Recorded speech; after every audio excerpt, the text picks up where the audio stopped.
Hey everybody, this is me, Somni Respiratory Flux, or as I might be known to you now, that guy who hates Super Metroid. I don't hate it, I just don't like it as much as other games in the series. Let that be known, take that as you will. In the last episode, I may have said something slightly controversial in that sense, and we made it back here after getting the gravity suit, which is probably still my favorite upgrade in the series. Not even just upgrade in the series, but my favorite suit in this game, more specifically. But in this episode, we're going to go back to the Chozo Ruins, use it a few places, go back to the Talon Overworld, and use it a lot more. What do you say to that? That sounds like a plan. But, yes, while we're doing that and making our way through places we've already been several times, I guess I'll just go on and talk about what I said I'd talk about last time. My copy of Super Metroid. I bought it at a used game store in Martinsburg, which is near where I live, several years back. The day I got it, I went home and I saw that they were releasing it on Virtual Console. So that should tell you roughly whenever I bought it. But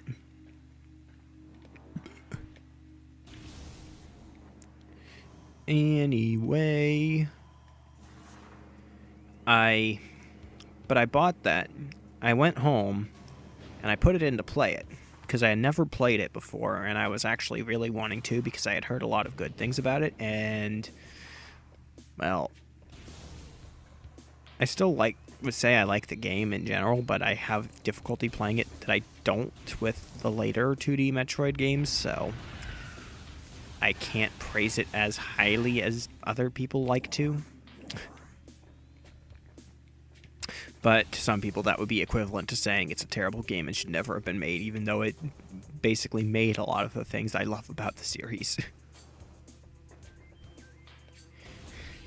But, yes, all that rambling and ranting, a bit aside, I'm going to go this way that I probably should have gone first anyway, but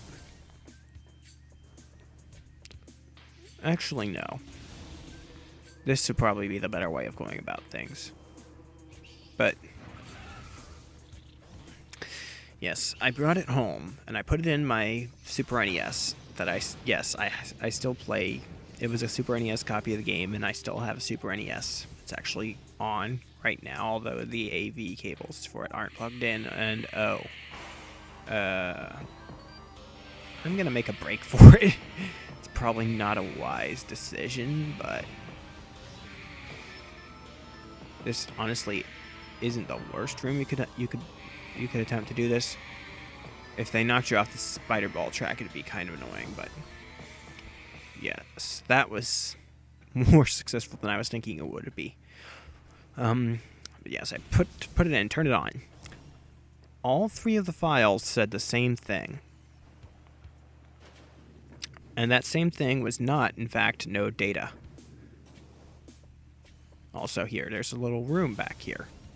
What's in it? Why, a Chozo artifact, of course. Yes. 5th of 12.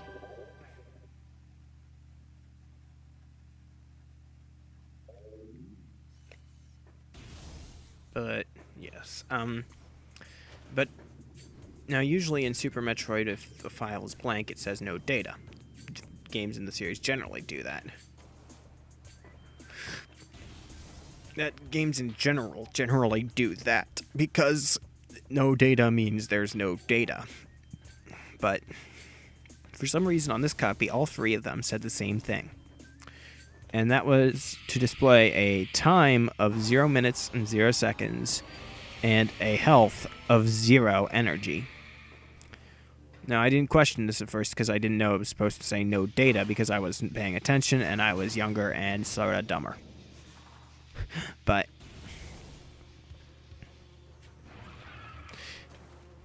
either way, I turned it on, sat through all of the opening cutscenes, which they're not long by game standards, especially not anymore, but they could be pretty tedious to sit through, especially whenever I didn't quite learn my lesson from this all. But I sat through all the cutscenes, and at the end of that, I was getting ready to actually finally take control of Samus, going through the space station at the beginning of the game.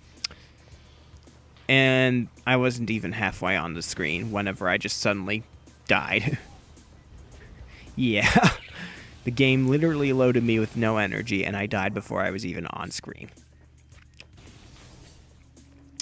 So, that, in a nutshell, is why I haven't beaten Super Metroid.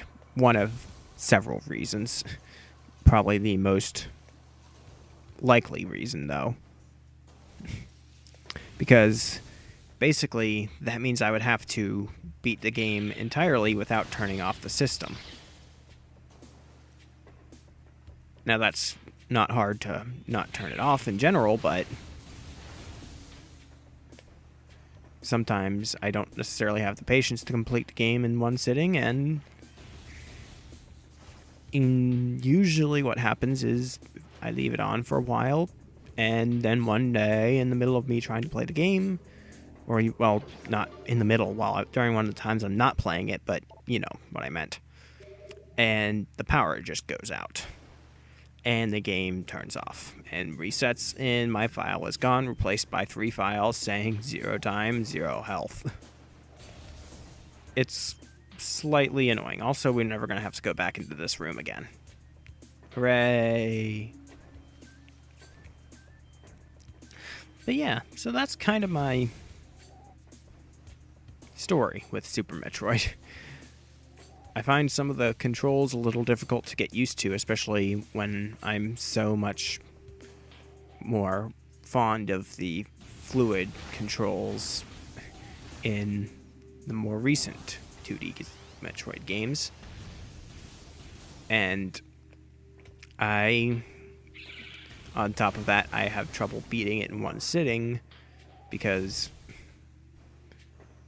I love these games, but I need to actually play them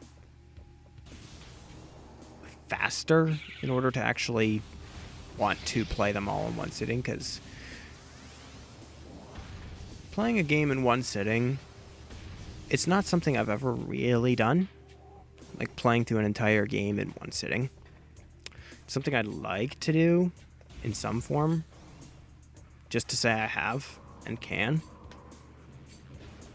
But there's not too many games that I can really do that, other than games that specifically force you to. We're basically just gonna go on in the fastest way we can to the exits where we got the ice beam.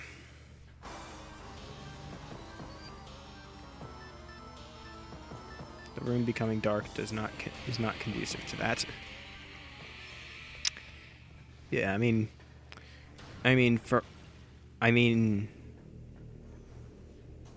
some games are obviously too long to really finish in one sitting unless you're speed running it, which I have seen some games that become a lot shorter with speed runs, and I'm really interested in how that happens. Maybe not to the point where I would really ever do real speed running, although I would definitely love to just pick up a game that has a lot of glitches and exploits and tricks or whatever in its main speedrunning route, and just try and get a similar time to what is considered a decent run.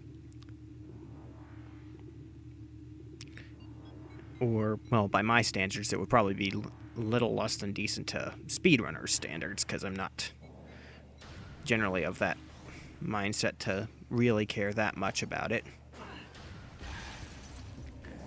But, I mean, like I said, it'd be the kind of thing that I would do just to say, I have done this, I can do this, I can pull off all the tricks and stuff that are needed to do the run in this fashion, and yeah, because yeah, that's, I don't know. But anyway, I'm probably gonna be not talking so much about other random things, because through all of this, we have arrived at a new area. Space Pirate is critically injured, and now we have to climb back up to it. We couldn't really explore this area reliably without the gravity suit. Although we could have made it into that room with a decent jump and landing at the entrance of the frigate, but it becomes evident in one room in particular that you're not gonna actually get past without the gravity suit or some mad skills at getting around. I mean, it becomes hard enough to just get back out of where you are at that point. Yes. What you might notice is that in here, you're actually in the same frigate that you were at the beginning of the game, just now it's crashed. And instead of burning, it got filled with water because it landed in an ocean, essentially. This is basically this game's water area, say, like Meridia.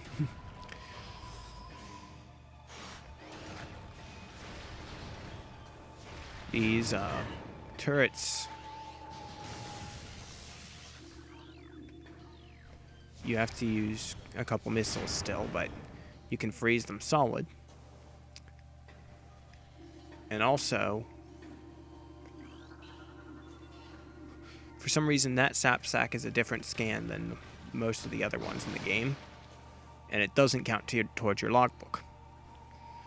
But this door is offline, so you guessed it, thermal visor, wave beam. This becomes a common thing in this area, so you might as well just have your wave beam out and get ready to switch between your visors at a moment's notice. Also, a new species, the talon crab. It's basically just the scarab, but not. They're not really a threat. This room is where things get a little dicey. This is the main reactor core. This is where you fought the parasite queen, except now it's kind of destroyed. You can fall to the bottom here, and you wouldn't really have much of a way to get to the door. You can get out, but it's very tricky because your movement is very slow.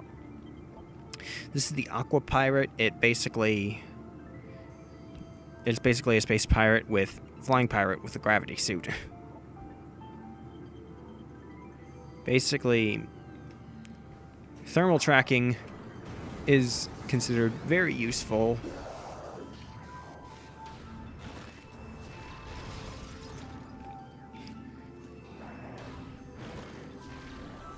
And like anything, you can freeze it and then break it open with a missile in one shot. Okay. Now, before we even get up to the exit door of this room, it has the same gimmick. You have to hit wave beams. Targets with the wave beam to re-energize them.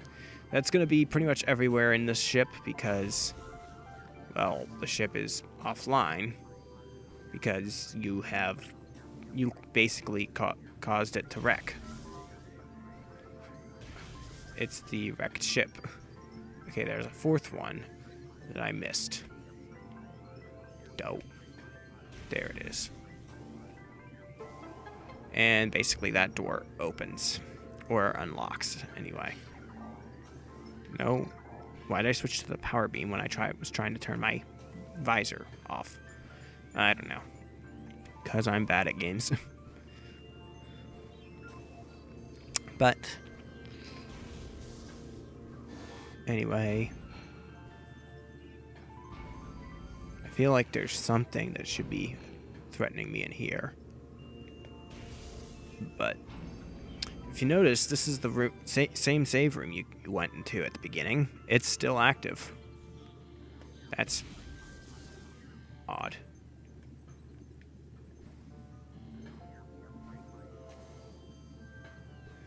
Reactivate this door. Okay, 2 power conduits.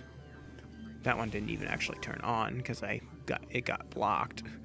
The other one's probably on this side of the door. Yep. Sir, I energized you.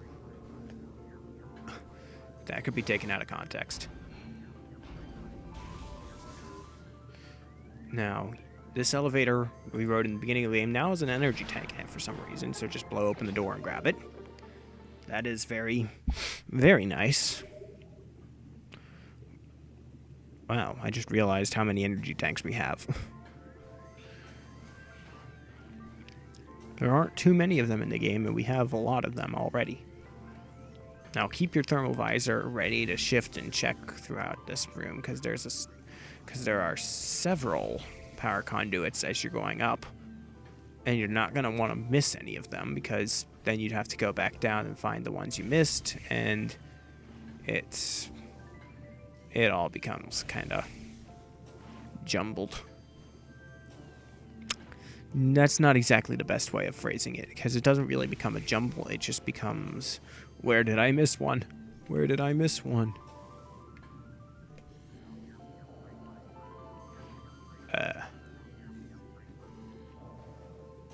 I forget how many exactly there are in here. Also, randomly, a dead space pirate just gets thrown at us. That's fun. And by fun, I mean probably potentially traumatizing.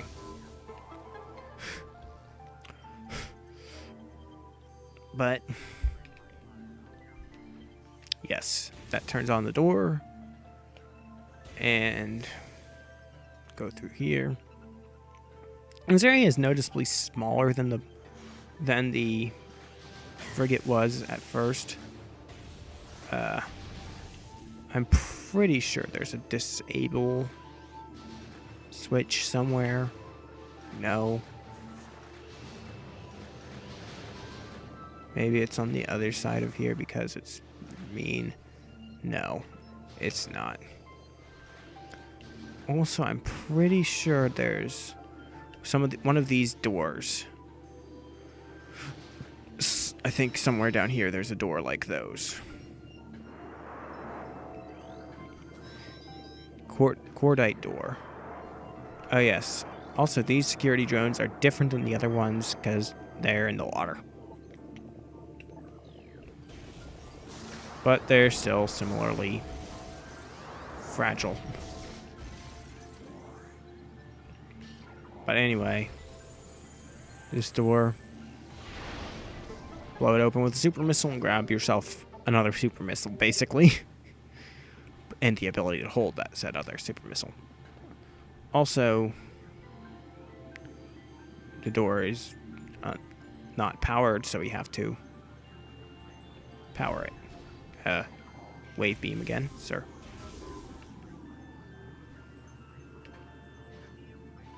You can see the power conduits generally through other kinds of walls because they have a very high heat signature. Obviously, I mean they're conduits for power. Yeah, there's debris here to jump to. I'm smart. And there's probably a third one here. I probably really should take care of these security. They're not security drones. They're not security cameras.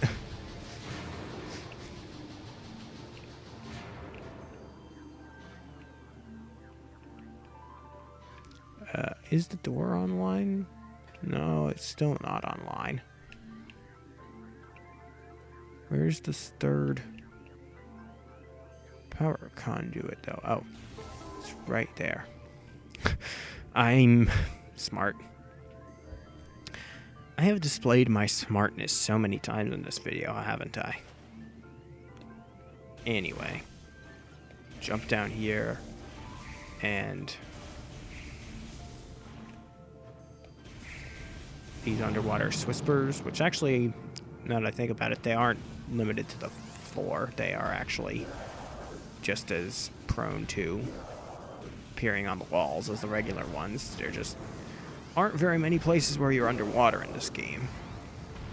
Between the place where we got the gravity suit and this place here, that's the most of it, really. But it's I think there's some other places. Wow. You, sir, your suicide attack kind of failed because, well, or maybe that would be the best kind of suicide attack, where you're already dead before things start blowing up. I don't know. That's a very morbid thought, and I should probably stop before I get put on some kind of watch list. Anyway, let's look for more power conduits, shall we?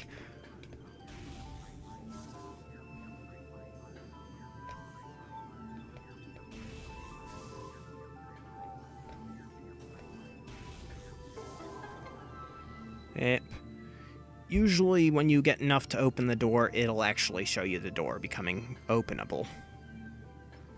Openable. I know that's a word, but it's a very strange word. That's already where we came from. My sense of direction is becoming a little muddled.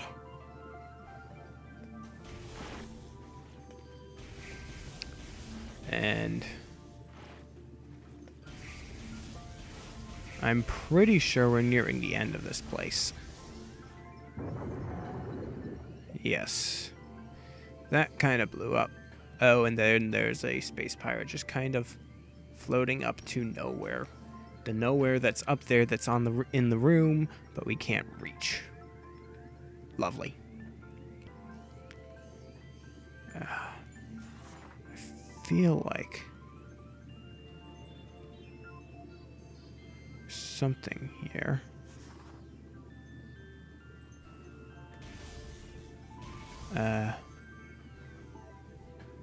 I feel like I missed a scan in here somewhere. Oh, it's right here. It's basically the underwater version of the sap sack. Except... Huh. Oh wait, yeah, it's believed to be in the same family. For some reason I misremembered it and thought it said it actually had no relation. Which is funny because there are some actual, like, plant and animal species in real life that were thought to be of some kind or other, but really share no actual relation. Apparently, there's really very little similarity between different kinds of fish, to the point where, in a biological sense, fish is meaningless. That's kind of odd to me, but I've heard it to be true, and it might not, but it's something. Also, in this area, we've gotten 2 energy tanks. And we already know of one other that we've seen but haven't been able to get. The energy tanks in this game are relatively relatively quick to get once you get to an area, I suppose. Open your mouth so I can shoot you. That was a sentence to take out of context, but please do not. Anyway, we're in this room. You might notice this room looks kind of familiar. We've been here before, just in the upper half of the room. This is where the lower half comes out. And yes,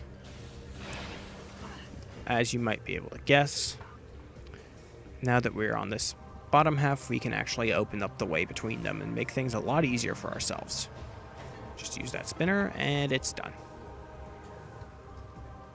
But where we need to go next is actually in the lower half. So I'm going to jump down here. And this white door. Should we...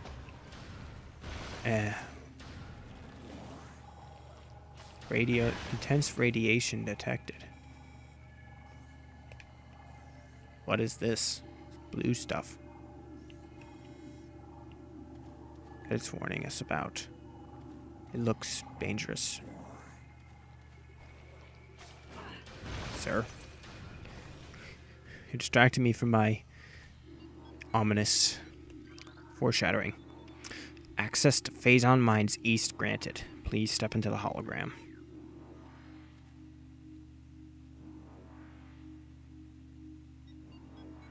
I'm going to say we will do that next time. So I will see you guys next time. That was very redundant. Respond, vibrate, feedback, and resonate in the comments below. Tell me what you think I did right, what I did wrong, and all that stuff. If that's... I'm not sure where I was going with that sentence. So I'm just going to say, I will see you... That's the third time I've said that. Just goodbye.